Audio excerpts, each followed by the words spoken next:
this week's episode of Femme Fatales. I'm Gabby. And I'm Emma. And this week we're going to be talking all things Pixar and Disney Pixar.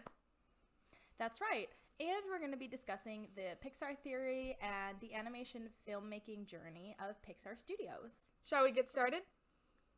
Absolutely. Okay, so the Pixar theory was introduced by John Negroni in 2012, who has since written a book about it in 2015, also entitled The Pixar Theory. Yeah, I mean, the last time I saw this video, I watched the Super Carlin Brothers video about the Pixar theory, and that was the first thing that really, brought my attention to it. And that video came out in, 2013? 2014? Yeah. I watched a little bit of it, but then I found, a picture version of the timeline, and I was like, I'm just gonna take notes off of this instead of watching the video, because it's 45 minutes long. Really? Yeah, it's a really long video. I didn't think it was that long. Well, they recently updated it, and I was doing the updated version that had the Good Dinosaur and Brave. Brave was always in it. Yeah. Mm-hmm. I meant the Good Dinosaur and Coco and kind of those. Got it. So yeah. Got it.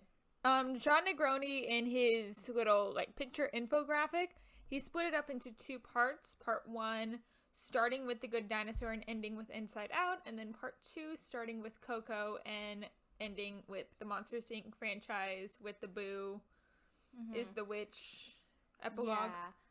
Yeah, so I'm familiar with most of it. I'm just not familiar with the Good Dinosaur and how Inside Out and Coco fit in. I mean, granted, I will be honest, I never saw the Good Dinosaur. I've only seen it once, so and to preface this, I was telling Gabby earlier, since Luca just came out, 2 weeks ago? Was it?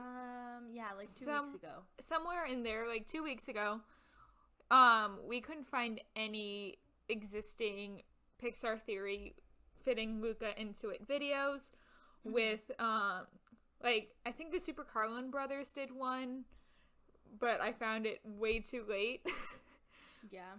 But that's fair. I mean, I haven't seen it personally, so that was also I didn't want to talk about something that I hadn't seen. Exactly. I mean, if we haven't seen it, then I think that would be kind of awkward to talk about. Yeah. So, shall we get started? Absolutely. So, the Good Dinosaur, again, is what starts it off with 65 million years ago, or the Cretaceous period. And the Good Dinosaur entails the alternate alternate universe of Pixar, which is kicked off by the asteroid missing Earth and preserving the dinosaurs for hundreds of years and millions of years. And that is when we first see accounts of animals, when left to their own devices, being able to communicate and build communities. Kind of like how the bugs do in Bugs Life and the monsters in Monsters Inc. Yeah. So yeah. And then makes sense. Yeah, and then Brave, which started it all back in 2012. I know, crazy enough. The original ending. I love Brave so same. much. I love Brave. Same.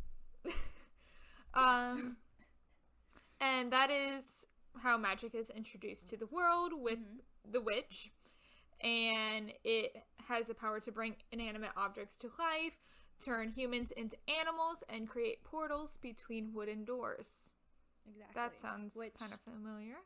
It's very familiar. It sets up the whole thing for Monsters Inc. The only caveat to that, which I would assume can be explained by the progression of time and science, is the door to the Abominable Snowman's chambers or house or wherever he lives, right? His mountain. Yeah. Because that door was metal. But I think that can be just easily explained with, it's been hundreds and hundreds of years since we've discovered that. And because Monsters Inc. is the last one timeline-wise. Yeah, exactly. So it can easily be explained through we just figured it out, Yeah. And then the next one with the Pixar theory is The Incredibles. And that is when we get the beginnings of By and Large, or BNL, which is the massive energy source throughout the rest of things, with Wall-E being created by BNL, and the cars being powered by BNL, and all sorts of things. That is why Incredibles is important to the Pixar theory. Yeah, it's the one linchpin that puts everything together. Yes.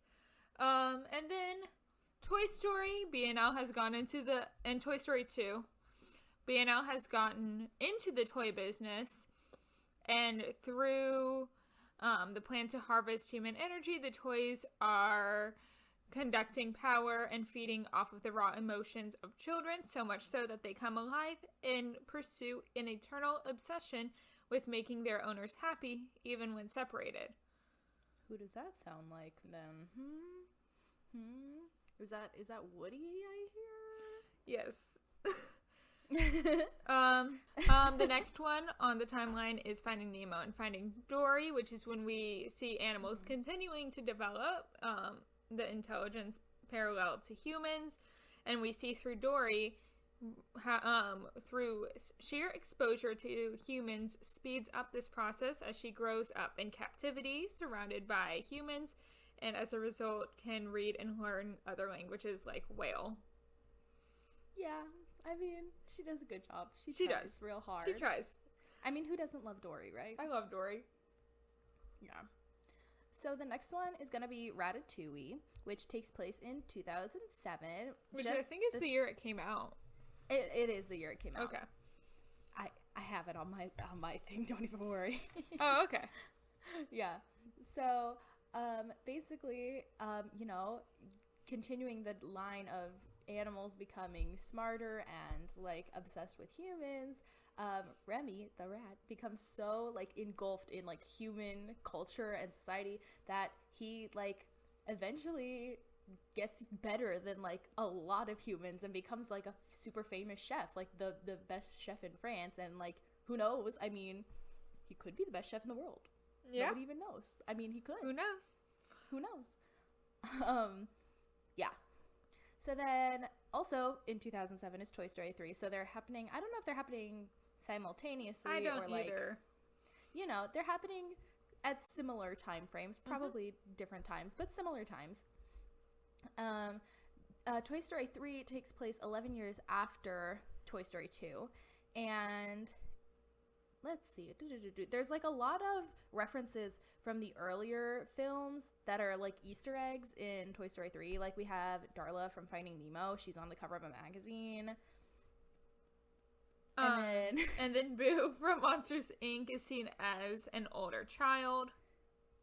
Yeah, and then it's shown that like Carl and Ellie from Up like knew Andy. There's like a postcard, right? It's like on his Yeah. bulletin board when he's packing up the room at some point. Yeah, Like getting ready for college. exactly. Then Then the most important part is that Buzz's batteries are shown and they're branded B&L, so By and Large, and that like connects more links between By and Large and the other movies. And it also proves that it's like making the toys sentient. Which, not gonna lie, as a kid, definitely had some nightmares about that. you see, I had nightmares because of what's the kid? Sid. Sid? Yeah, Sid.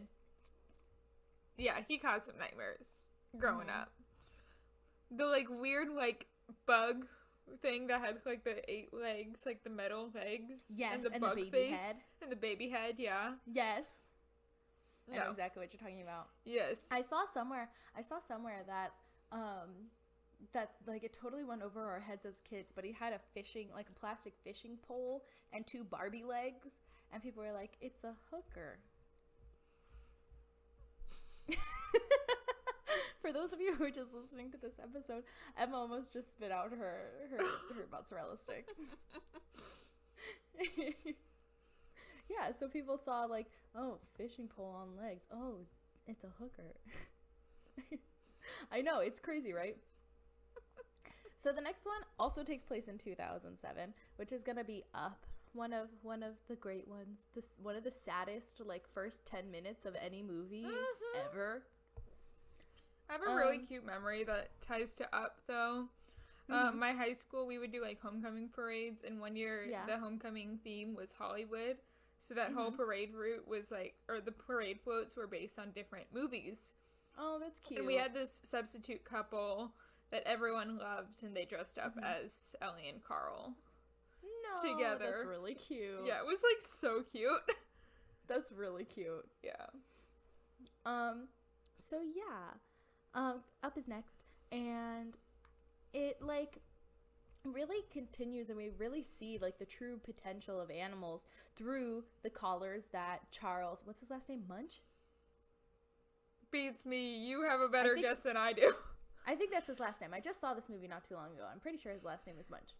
Truth be told, I think the last Pixar movie I saw was Soul when it came out. Okay. Yeah, I just saw this movie maybe 2 months ago. I was sitting there sobbing. It was fun. So it really shows how intelligent the animals really are, because you can actually hear them speaking, right? We can actually hear their thoughts. Like when Doug speaks, you know, the hello, you are my master and I love you. Like that whole thing. Yeah. I think that's so cute. It is. Like, may I come inside, please? When he's like on the porch. This is actually like a pretty good like impression. Oh, thank you. You're welcome. The next one is Inside Out, and I'm also going to tie in Soul with this because everything that I saw with Inside Out and Soul, it was kind of intertwined anyway. But it is Pixar finally revealing the source of human energy, which is emotion, and is the as well as imagination that has differing levels of power based on the person, as demonstrated in Monsters, Inc. We also meet Bing Bong, an imaginary friend who appears to be based on a comedic monster Riley may have interacted with from post-Monsters, Inc. world. Yeah, or from the new series, Monsters at Work. I haven't seen it yet. It looks so cute. The first 2 episodes are adorable. I need to see it. I watched the first 2 episodes, and they are so cute. It's really good. I'm very behind on TV right now, though, so... Oh, same. I've only watched the first episode of Loki. I'm up to episode 3 of Loki and still episode 3 of Falcon and the Winter Soldier. It's cool. Yeah, I watched all Falcon Winter Soldier, but like I'm on episode 3 of Loki. The Monsters at Work is really cute. It's only 20 minutes. They're really short. Oh, okay. It's only actually 18 minutes of content with like the credits. Yeah. So it's not too bad. It's just my problem is my job right now. Being a resident assistant, having to deal with residents, I don't really have time, and planning events and doing all that my job entails. Fun. Ding. And then now we're into part 2 with Inside Out finishing part 1. And part 2 begins with Coco. Woot woot. I remember seeing Coco for the first time. I love Coco. My mom laughed at me with how bad I was crying at the end of Coco. Oh, dude, me and my mom, we watched it together. We were sitting there, like, ugly crying. She had seen it in theaters with my little sister, and then cute. I saw it, like, on our couch. Like, we rented it. So she was just laughing at me. Yeah, we watched it when... Yeah, we rented it, I think. And she and I were sitting there, like, ugly crying. Like, past sobbing into ugly crying. Now, I think part of it is because we are Latin, so we are a part of that, like, Mexican culture. It's, like, part of us, and I think that's why it kind of hit so hard for me and my mom. Yeah. But it's just really sad, dude. I mean, I was so happy that it was like, oh my gosh, look at that.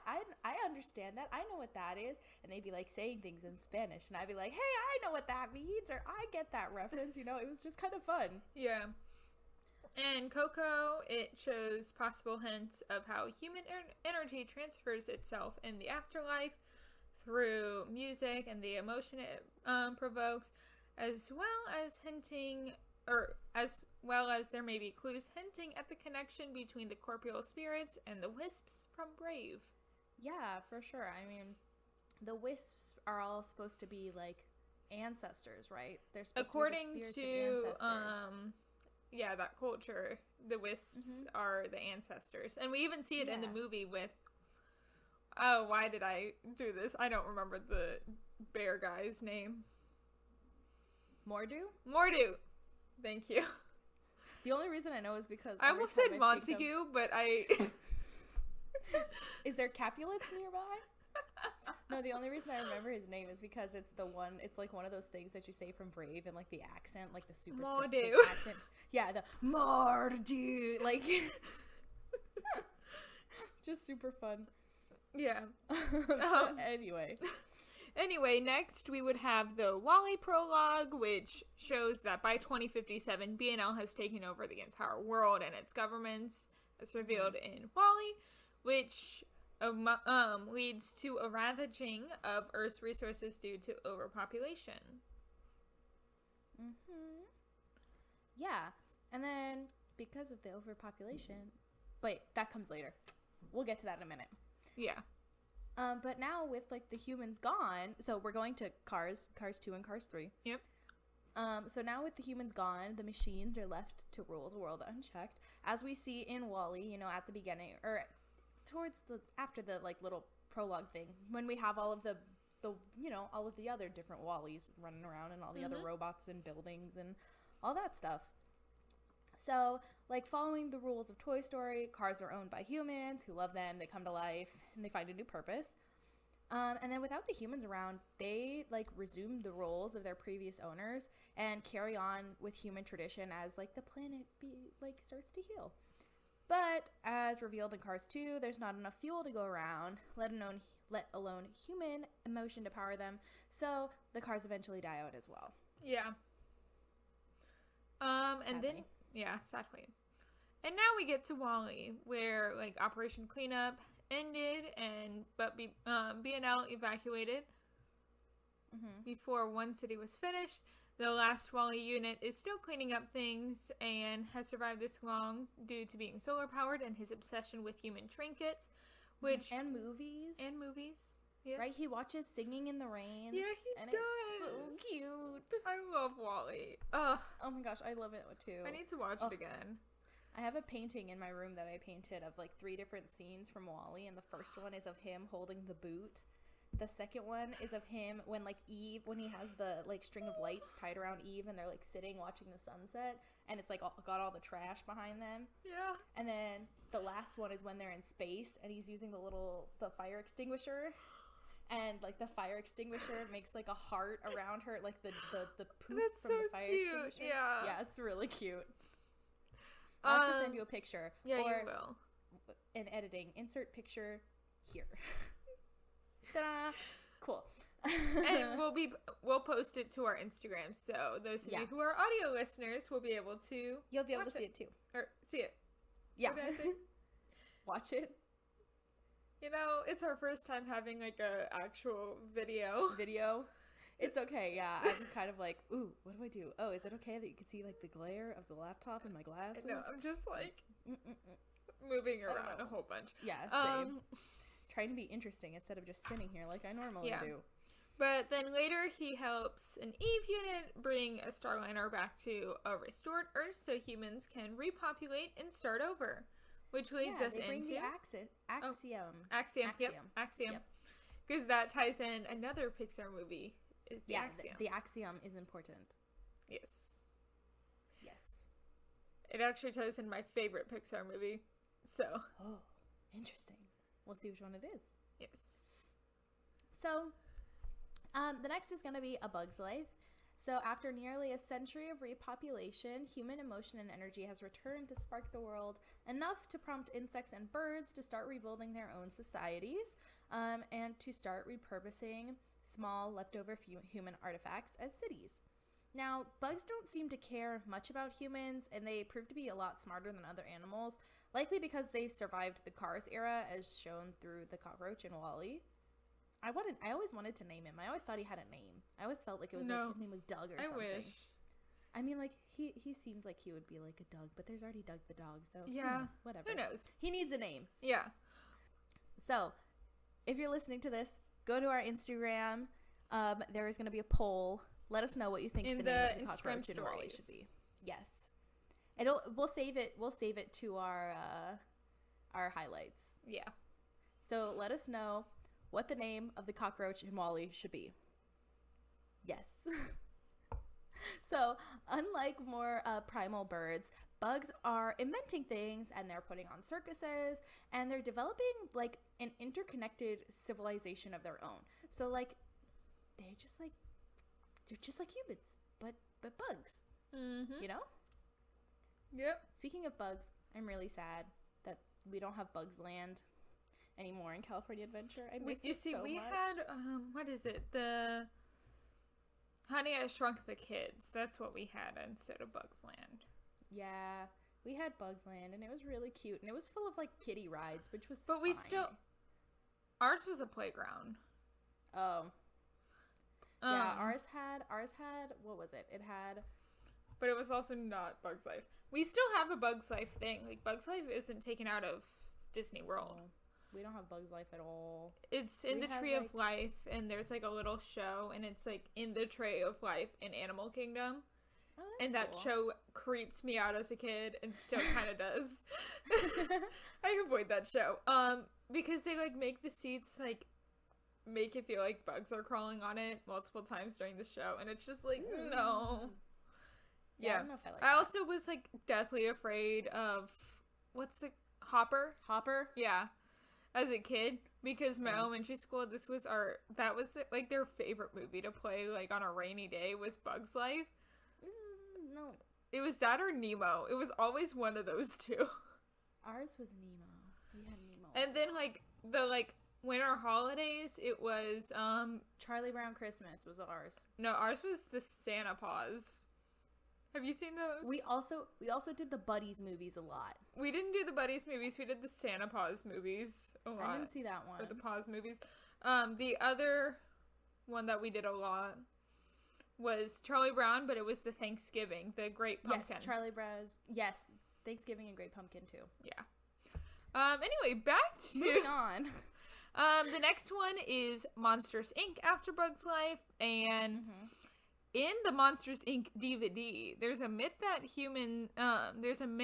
to the Monsters universe that humans who look like animals rebelled against humans at some point. This myth coincides with the idea that the animals have fully evolved past humans, creating the monsters we know.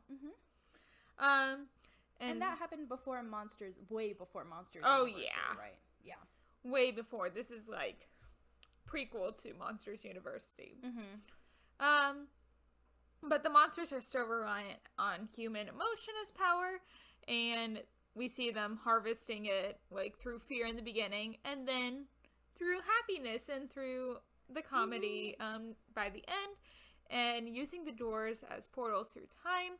The monsters keep this fact a secret in order to preserve the timeline, because we can't have Bis Minutes knocking down in the TVA on the monsters. Loki reference. That was good. Yeah. That was good. Convincing all monsters that anything from the human world is extremely toxic. So then, at the end of Monsters, Inc., we see the little epilogue, and Sully's discovered, well, actually, Mike discovered it. Yeah, Mike discovers it. That laughter and joy are more powerful than fear. And this ends the Pixar timeline at a moment of true harmony between humans, animals, and machines. Now, however, Sully does expose Boo to the monster world. So, desperate to find him, and like remembering the power of the wooden doors, right, of the doors, Boo grows up and becomes a witch in order to find Sully. And people say that this is the same witch in Brave, who has traveled to the past to find Kitty, who looks like a bear, right? And the witch from Brave is obsessed with bears. Full circle. She doesn't realize that Sully lives in the distant future and not the past. And there's even a drawing of Sully in her workshop. In Brave. Yep. And you may have noticed that we didn't mention Soul and Onward in Toy Story 4, and that is because other people have added to the theory. The most notable one we have mentioned being the Super Carlin brothers, who have every single time a new Pixar movie comes out, they'll do how this movie fits in the Pixar theory. Pixar theory. Yeah. And each one is like 30 minutes. No, it's like 13 minutes. Really? For those. The ones that I saw were like so long. I don't know which ones you saw then. I was like, 30 minutes? I'm not gonna watch that. That's too long. Maybe I'm thinking of a different one. Maybe I'm wrong. But so Soul, it basically, I didn't even write notes about it, to be honest, because it basically just like confirms Inside Out is basically what happens there. But Toy Story 4, it kind of explains the notion brought by Cars, which is that he is owned by a human who loved him, came to life, and has found a new purpose, and he has lived the most livable life at the end of Toy Story 4, which causes him to come to life and leave with Bo Peep. I almost said Boo. I saw this thing. I don't know if I mentioned this a few weeks ago, but I saw this thing not too long ago, and it was like, you know you're old when the Toy Story characters' feet at Disneyland and Disney World say Bonnie instead of Andy. Wait, they do? Mm-hmm. I know, I saw it too, and I was like, sad. I was like, what the heck is this? I was like, what is this garbage? And then my personal favorite Pixar movie. Got it. So for Onward, do you want to talk about Onward? Yes, please. Go for it. According to the Super Carlin video, it takes place after WALL-E, and one of the ships from BNL, which is known as the Axion, crashes on another planet. And in the movie, Ian and Barley, played by Chris Pratt and Tom Holland, are questing towards a huge mountain in the distance called Raven's Point. Turns out their destination, it isn't their destination, but it is ours, because Raven's Point is not a mountain at all. It is a perfect nosedive crash landing of the Axiom. Like, they full on, like, showed the Axiom in the video, and it doing, like, a nosedive crash into the planet, and it is the exact shape of the mountain. That's crazy. Yeah, so, and it's been hundreds and thousands of years, so nature has just grown up around it, concealing its true nature, being the Axion. These people at Pixar, do y'all know you're doing this? Are y'all doing this on purpose? Yes, they definitely are doing it on purpose, and we're gonna get, like, at the end of this, we're gonna get, like, an Avengers Endgame style thing with all of them. Can you imagine? Okay, like Merida Woody and Cars. Merida teaming up with Mike and Sully, teaming up with Boo, teaming up with the witch, and then the witch meets Mike and Sully again, and she like freaks out, and they have a fish tank, and that's gonna have Nemo and Dory in it, and then like they're gonna get in a car, and the car's gonna start talking. Assemble. Yeah. I don't know why my dog is screaming. I can't hear it. Okay, good, because I can hear it, and it's driving me nuts. So that is the end of the Pixar theory. Yeah. Now, we're going to move on to the history of Pixar Animation Studios. Now, I did like probably 3 hours worth of research for this section. Jeez. It's enormous. Okay, let me tell you. Going into this, I thought it was going to be super simple. I was like, oh yeah, we could do Pixar and Disney Animation Studios because it'll be no big deal. No.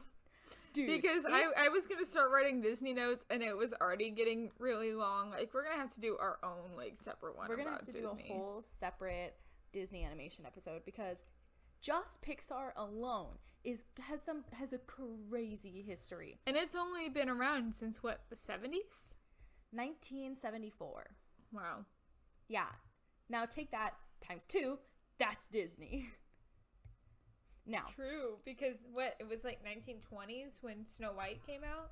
1936. Okay, well, I'm feeling a Disney knowledge. I'm tired. It's okay.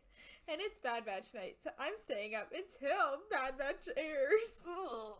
Yeah, the only reason I know that is because I just started listening to this podcast. It's really good. I highly recommend it. It's called, what is it called? Oh, shoot. Now I can't think of what it's called. Please unlock phone. It is called, it's Disorder. D-I-S I've heard of them. Order. They're so I think funny. I told you about them the other day when we were, like, talking about the different podcasts. Maybe we did. Yeah. I don't know. They were really good. I liked them a lot. I'm trying to be very vague on the situation. Yeah. I highly recommend going to listen to them. They're really good. So anyway, back to the Pixar thing. Oh, that's the only reason I know Snow White came out in 1936 because I was just listening to the first episode, which is Snow White. Okay. But yeah, so Pixar got its start in 1974 when New York Institute of Technology's founder Alexander Shore, let me guess, who was also the owner of a traditional animation studio, established the Computer Graphics Lab, CGL, and recruited computer scientists who shared his ambitions about creating the world's first computer animated film. Yeah, and the original first 4 members of the CGL were Edwin Catmull, Malcolm Blanchard, Alvy Ray Smith, and David DeFrancisco. And they realized pretty early on that they were going to need help from a studio to make feature-length films. So Francis Ford Coppola invited Smith to his house for a 3-day media conference where Coppola and George Lucas actually shared their visions with Smith for their visions of future digital movie making. Yep. So, yeah, it's like crazy to think that like Pixar started because of Star Wars. Yeah, it's totally full circle. And now they're owned by the same company. I know, that's what I mean. Like, it's crazy. It's just like, whoa, who would have thunk one day they would have just back together. So from that 3-day media conference, 6 employees of the CGL moved to Lucasfilms to work in their graphics group. Now, they left the CGL gradually because they didn't want to tip off Shore because they didn't really explain why they didn't want to tip him off, but they didn't want to tip him off that they were all going to Lucasfilms. So, but eventually Shore did join at Lucasfilms, and the group invented actually a few different animation processes while at Lucasfilms. Now, the first one is alpha channels, which is the process of combining an image with a background to create the appearance of a partial or full transparency. The next one is REYES, REYES, and that's a rendering software, and it stands for Render Everything You Ever Saw, which I think is so cute. That's so cute. And then the last one is particle effects, which actually, so I don't know if you even know this, Gabby, but my high school that I went to, we had a computer animation program and computer modeling. So I got to work with particle effects a whole bunch in that class. Oh, nice. So, and did you know you were working with things that were invented by the guys who have made Pixar? No. Though my teacher did work on like extra work for like the Jungle Book movie and stuff like that. Like That's he made cool. like extra birds in the background for the Jungle Book movie. That's cool. Yeah. But it is the particle effect is a technique that uses many minute sprites, 3D models, and other graphic objects to simulate certain kinds of fuzzy phenomenon, which are otherwise very hard to reproduce with conventional rendering techniques, usually highly chaotic systems, natural phenomenon, or processes caused by chemical reaction, such as fire, explosions, and galaxies. Yeah, and they made it for the galaxies in Star Wars. Really? Mm-hmm. Ooh. Because I guess maybe you know what's Lucas funny? was like, not galaxy-y enough. You know what's funny? Is I used it for a lot of my like Star Wars based projects. That is fair. That is totally fair. That is exactly what it was made for, so finding this funny. Yeah. So then John Lasseter was hired to be on the Lucasfilms team. John Lasseter. For a week in late 1983 with the title of interference designer. Then in the next few years, a designer suggested naming a new digital composting computer the Picture Maker. And Smith suggested that with the laser-based device, like that it should have a catchier name, and came up with Pixar, which after a meeting was changed to Pixar. Wow. Dun, dun, dun, dun. And then in 1982, the Pixar team began working on special effect film sequences with Industrial Light and Magic, and it became the VFX company. Question mark? No, it is. Industrial Light and Magic is a VHS. Okay. VFX company, a visual effects company. Okay. I kept trying to say VHS. Oh, honestly, that's why I went very slow with VFX. I know, because otherwise I'm gonna start saying VHS. Yeah. Yeah. We grew up in that generation. I miss my VHS tapes. I only have 2 left. It's Dumbo and Little Mermaid. I don't think I have any left besides like home videos because my dad's been transferring them all over to DVDs. Sad. Yeah. So, after many years of research and key milestones such as the Genesis effect in Star Trek II, The Wrath of Khan, and the stained glass night in Young Sherlock Holmes, the group, which then had about 40 people, was spun out as a corporation in February of 1986 by Catmull and Smith. One of the major projects made out of the new studio was an animated Christmas special for NBC starring Chuck E. Cheese and other Pizza Time Theater mascots. So, like the bird, I don't know what her name is. And, what's his name? Pasquale, is that his name? I don't know what you're talking about. The Italian guy, the chef guy from Chuck E. Cheese. I only know Chuck E. Cheese. There were others? Yeah. There was insert picture here. There was Chuck E. Cheese. There was the bird girl. There was Pasquale, and then there was like a dog. Okay, this is slowly coming back to me. I'm looking up the characters. I want to say there was a purple guy. Jasper T. Jowls. Yeah, that's the dog.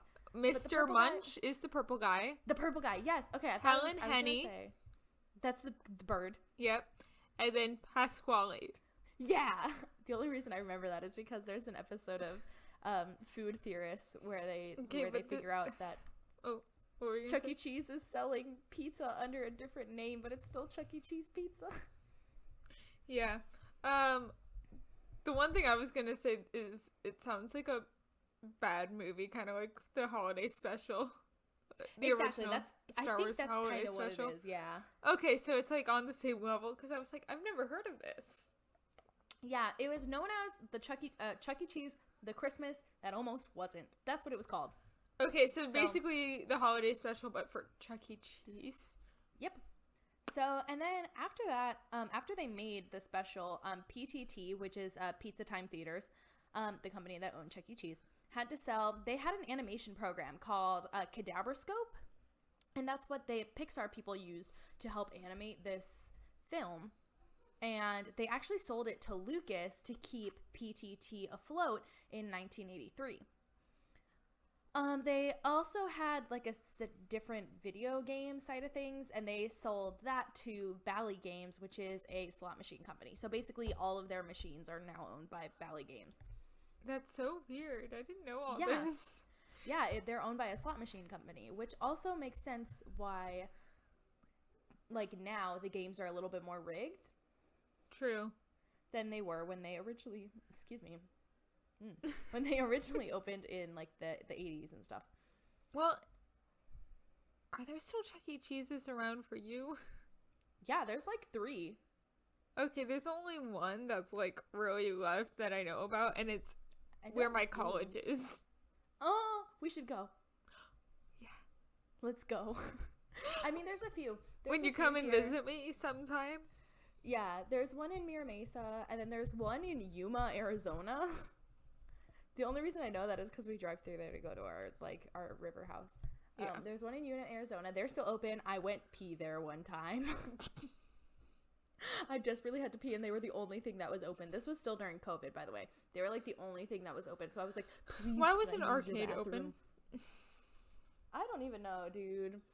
I guess they were considered a restaurant. None of the, like, games were open. It was just, like, the seating for food. Okay. But yeah, I was like, please, I am desperate. I have to pee. And they let me use their bathroom. It was very nice of them. Yeah. Anyway, in 1986, the newly independent Pixar was headed by President Edwin Catmull and Executive Vice President Alvy Ray Smith. Yeah. And then, just before they became independent, Jobs invested $5 million cash $5 million in 1985 monies. And can you imagine what that is now? Yeah, that's a big hunk of cash.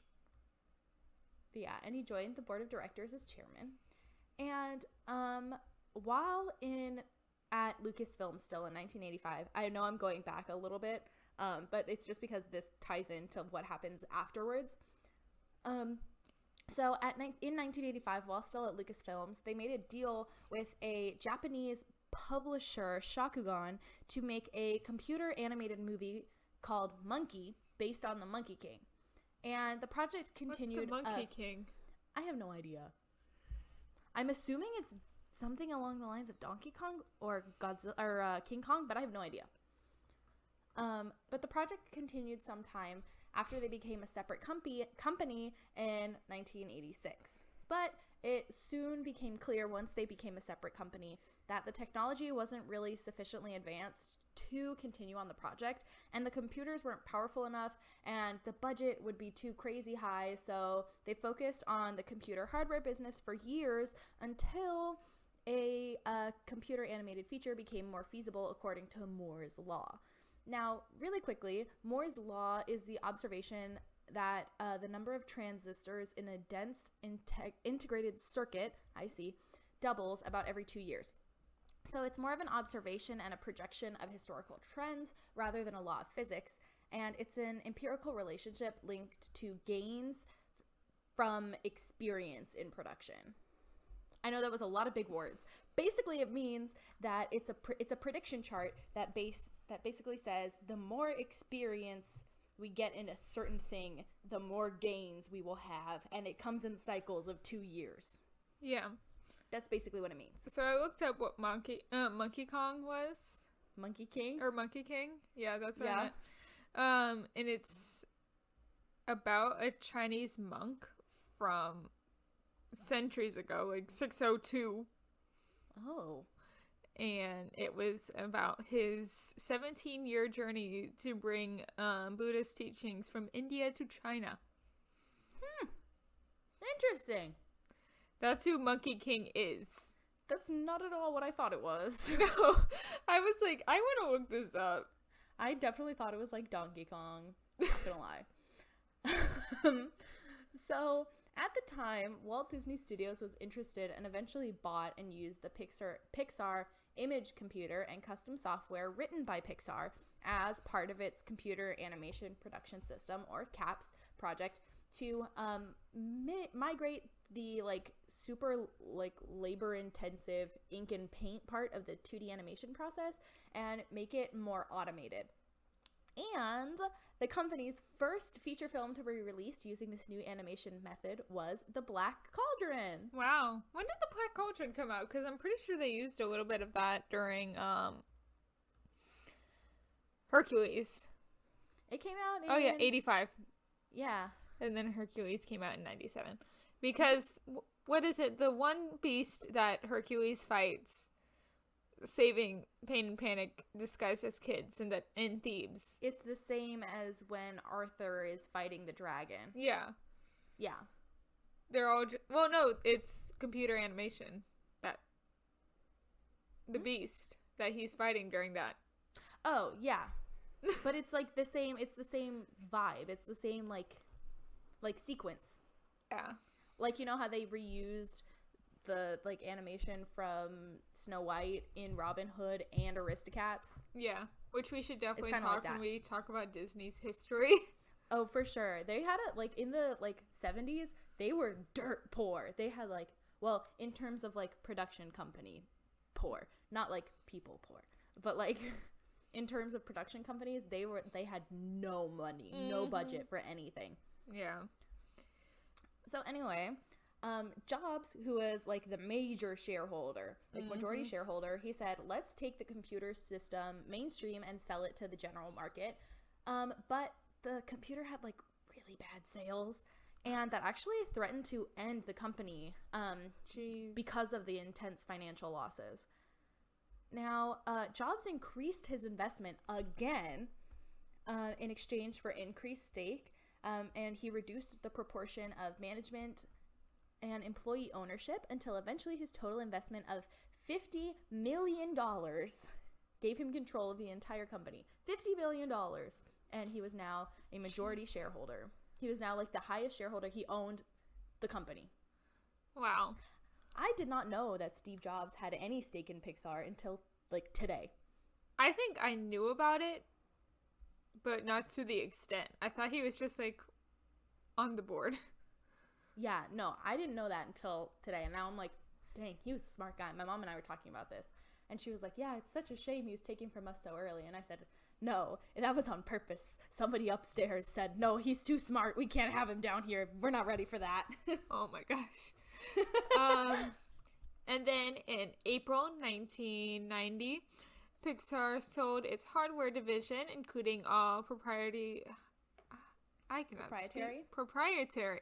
so tired. I'm so sorry. It's okay. Proprietary hardware technology and imaging software to Vicom Systems, and transferred 18 of Pixar's approximately 100 employees. That year, Pixar moved from where?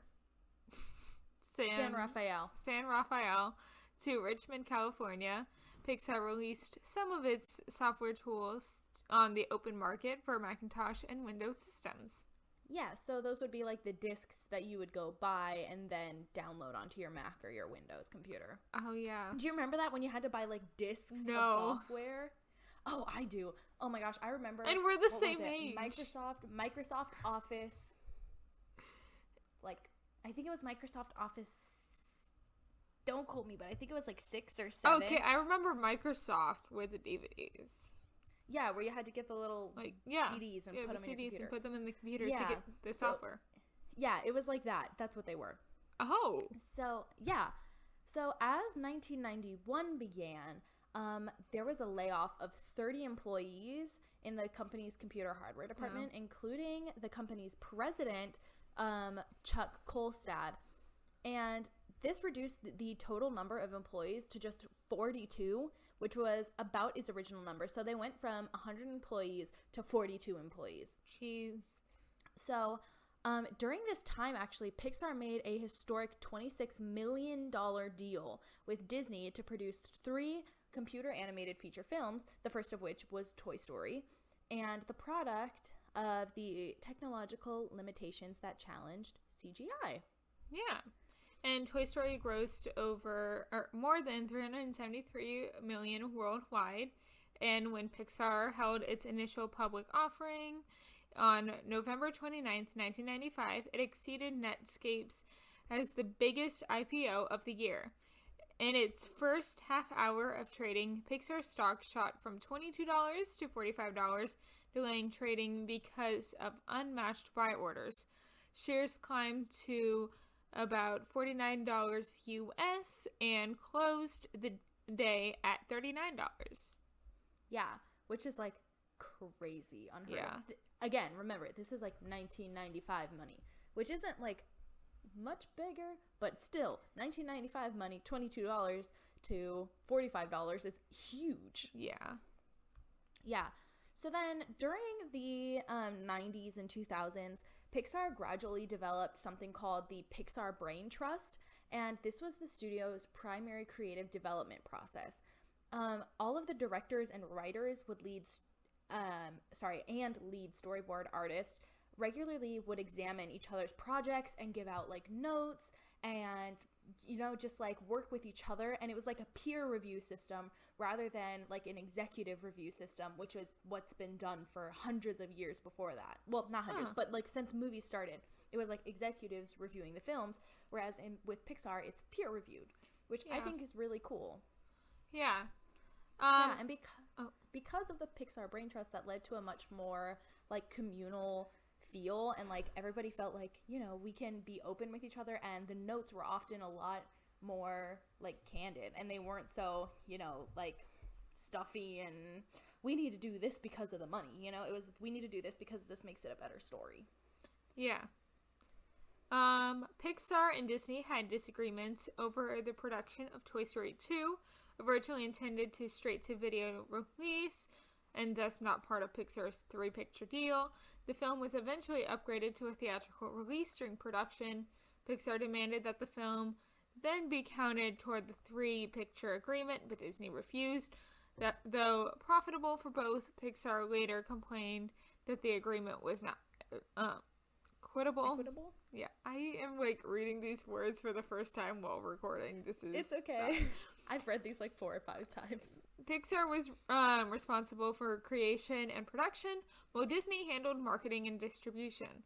Profits and production costs were split equally, but Disney exclusively owned all story, character, and sequel rights, and also collected a 10 to 15% distribution fee. Yeah, and that created huge, lots of contempt between the two studios. Yeah. Because Pixar wanted more ownership of their product, and they wanted Disney just to be a distributor, whereas Disney wanted ownership of the product to do whatever they see fit. Yeah. I don't know much about it, but did you hear about how Toy Story 2 they almost had to fully restart? Yeah. Because they accidentally deleted it off of the Pixar computers, but there was one woman who was on her maternity leave working on it from home. Mm-hmm. And that woman saved Toy Story 2. Yeah, she was the only one who had all of their work that they had up till then. I don't remember exactly how it got deleted. I can't remember if it was an accident or if it was a virus that wiped their computers. I think it was an accident of some intern is what the Super Carlin Brothers video from what I remember said. Yeah, I think you're right. But yeah, she had it on her home hard drive and they came and took it from her because it was the only copy of it. Yeah, which is crazy to think about.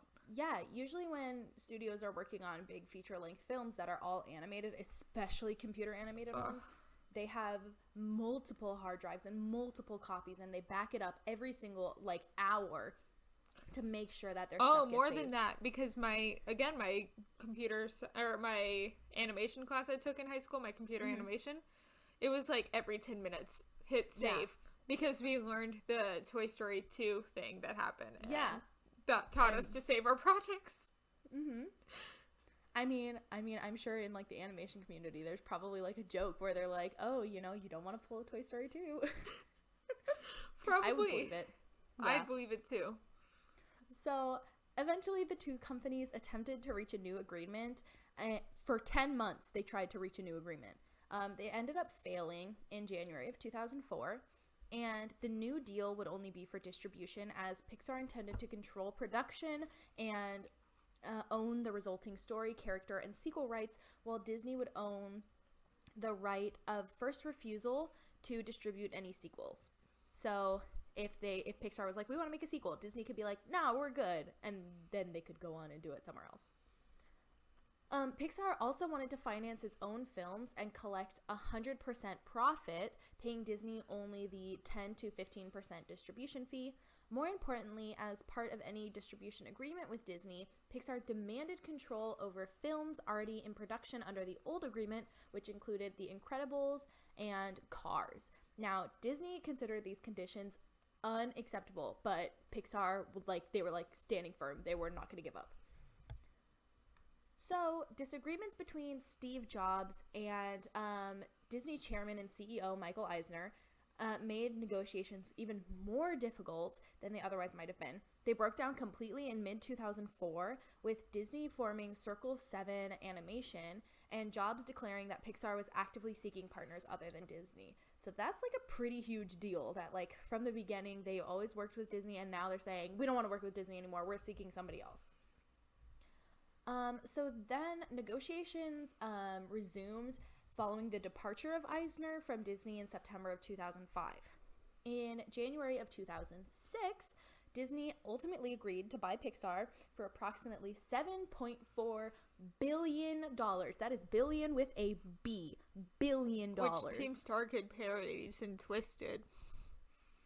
I don't know if you knew that, but I don't. Okay, so in Twisted, you know the prince that we see in the beginning of Aladdin? Uh-huh.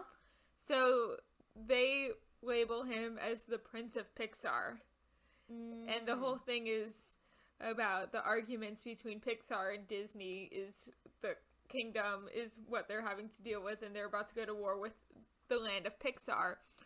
And That's then so funny. they find out at the end that they found all these treasures, and they literally make a joke where Jasmine asks the captain of the guards how much money. He's like, well, I didn't have time to account, but it looks like approximately $7.4 billion. And then the prince goes, sold! Pleasure doing business. Oh, gosh. It's funny, because it's funny. Joe Walker playing the prince. Oh, Who okay. plays Voldemort. Yeah. But yeah, they paid approximately $7.4 billion, but it wasn't in like cash, it was in stock. Yeah. So following Pixar shareholder approval, the acquisition of Pixar by Disney was completed on May 5th of 2006. The transaction catapulted Steve Jobs, who owned, get this, 49.65% of total share interest in Pixar, to Disney's largest individual shareholder with 7% share, valued at $3.9 billion. Jeez. That's billion with a B again. And a new seat on its board of directors. And get this part boggled my mind. Wait till I tell you this. So Jobs' new Disney holdings exceeded holdings belonging to ex-CEO Michael Eisner, who was the previous top shareholder. So this was the guy who was previously like the most senior guy when it came to, like, he owned the most of Disney that any one person could own. And that was 1.7%. That was the previous top shareholder. And then it was Again, Roy E. Disney. Steve Jobs owned 7%. And then listen to this. This is even crazier. So Roy Disney Disney, director, isn't he the brother? he's the brother of Disney. Yeah, yes. he's the brother of owned- Walt Disney. He only owned 1% of the corporation's shares at the same time as Jobs owning 7%. So could you imagine Steve Jobs owned more of Disney than Disney? Yeah. Like, I was like, what?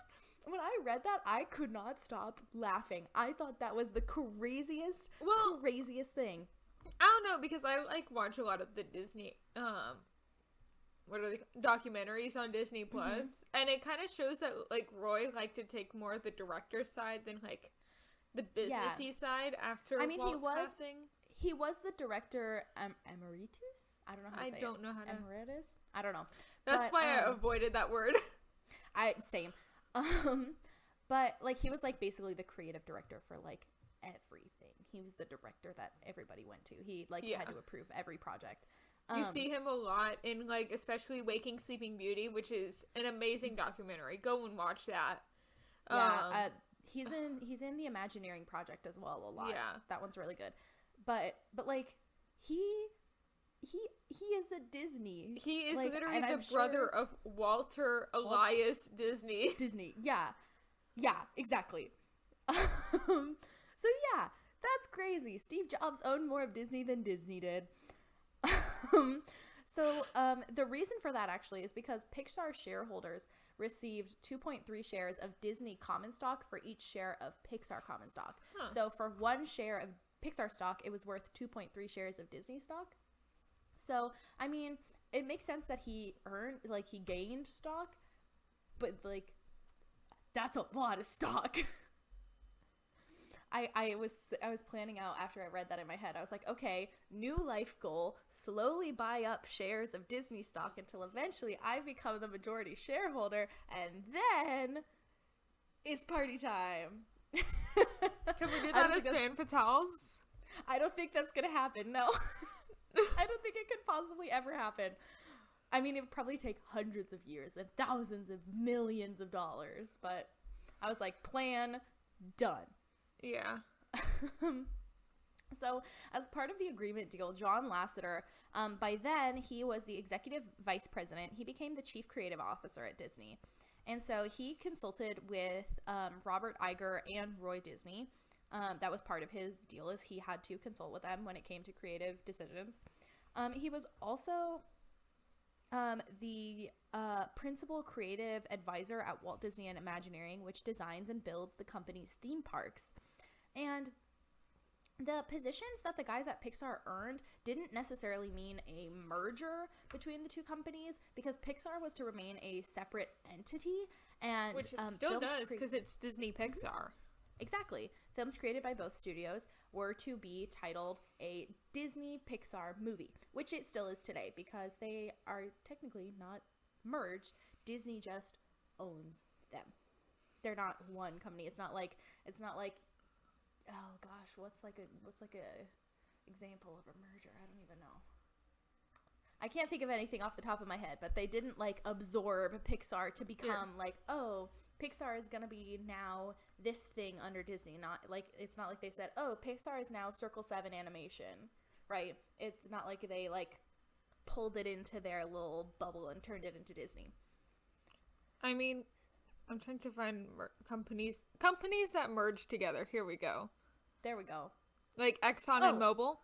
Yeah, like Exxon and Mobil, and like AT&T and T-Mobile. Yeah.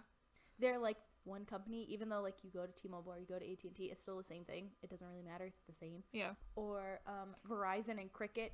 There's no Cricket wireless stores anymore. You just go to Verizon. Yeah. Right? Okay, there we go. So I should know this is my major is business. We literally talked about it in one of my classes. Different company mergers. Yep. Yep. So to maintain the studio's separate entities and cultures, notwithstanding the fact of common ownership and common senior management, he and Lasseter, he being who? I don't know. Iger? No. Nope. I don't know. Somebody in Lasseter drew a hard line that each studio was solely responsible for its own projects and would not be allowed to borrow personnel from the other like studio, and they wouldn't be able to like lend tasks out to the other. So that rule ensures that each studio maintains local ownership of projects and can be proud of its own work. For example, when Pixar had issues with Ratatouille and Disney Animation had issues with Bolt, like nobody from the other studio was able to come and bail them out. They had to solve the problems on their own. Even if they knew somebody from the other studio who could come help, can't bring them in. Wow. Yeah. So, the last little tidbit I have here is, this is like the very end. This is like the most recent thing. Otherwise, they've just been kind of chilling for now, making their new movies. Is that John Lasseter stepped down in November of 2017 due to sexual assault allegations. And in 2018, Pete Docter replaced him as chief creative officer. Which Pete Docter was a lot of the directors for a lot of the earlier ones, I know. He directed a lot of Monsters, Inc., I'm pretty sure. He directed a lot of movies. I know specifically off the top of my head, Inside Out. Yeah. I know he worked really heavily on Inside Out. Soul, Inside Out, Up, Monsters, Inc. Monsters University,